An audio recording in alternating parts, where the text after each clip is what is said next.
Now, another thing I want to reach to you is that during the unbelievable part, I was involved in building another base inside of Dulce, New Mexico, which is Los Alamos Laboratory. It's a biological laboratory. On the southwest part of the Archuleta Mesa, we built an underground facility, a better part of 3 cubic miles hollowed out underground.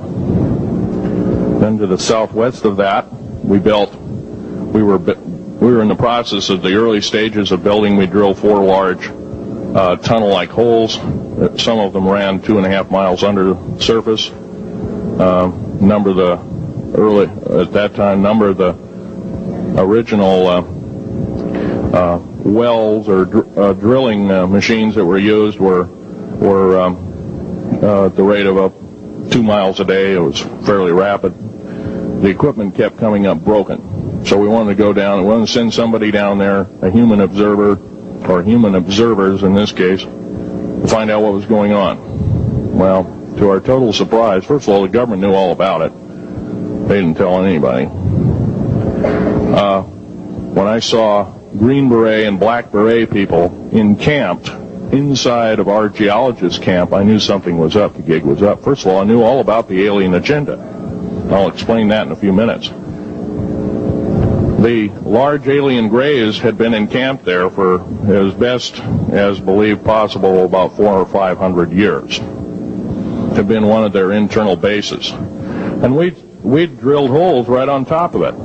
All the stinking air, all the black sooty air came right out as soon as the first hole was sunk, and all this soot came up, and well, that's when all the hell broke loose, really, all started. Anyway, after we drilled all 4 holes, it took about 2 days to drill all 4 of them. And when you build an underground base, you drill 4 basic holes, and then you build called stopes or cross-member holes across, and then you use blasting equipment, special blasting equipment by the analyzation of the rock formation, and you literally blast out or tunnel out or deflagrate or melt rock out to build the large rooms that are required for this underground base. Well, in this process, I was lowered down the basket of one of these holes, and about from me to this elderly woman here in the front was sitting a 7-foot-tall alien gray. The stench was worse than the worst garbage can you can imagine.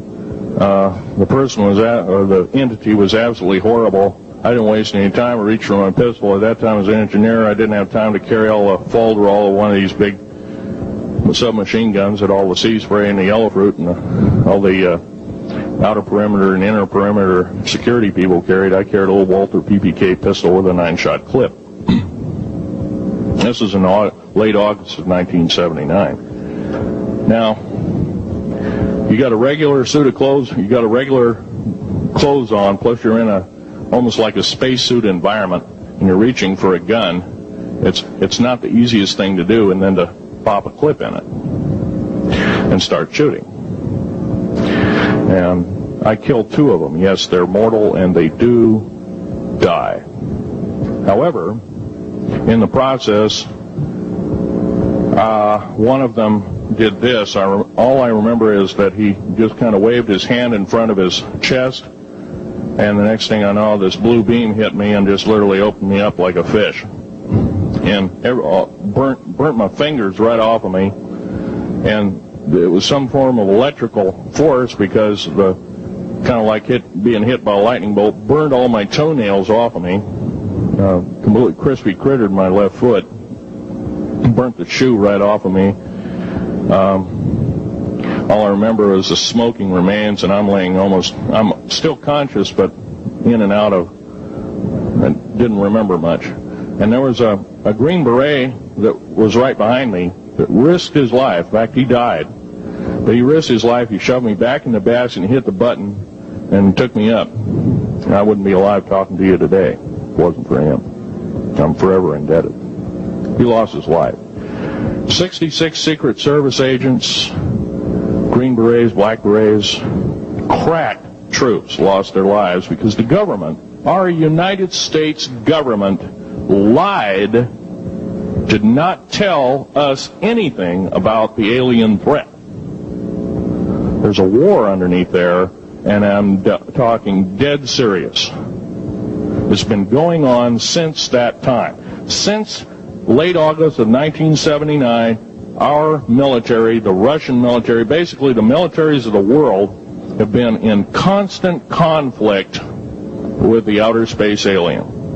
The small gray, the large gray, the reptilians, the whole thing. There are 11 distinct races of aliens. 2 are benevolent. 1 had to leave here in a hurry because their world is under attack, both on the surface as well as underground there, the Pleiadians. They're familiar, maybe some of you are familiar with that. Would some of you raise your hands who've heard of Billy Meyer and some of the, very good, about half the group. Well, Billy Meyer is one of these lucky people that they figured, well, he's kind of a simple type, we'll show him everything. Well, these are the benevolent aliens, and they've been here helping us. In fact, I have a picture, let me reach for it here.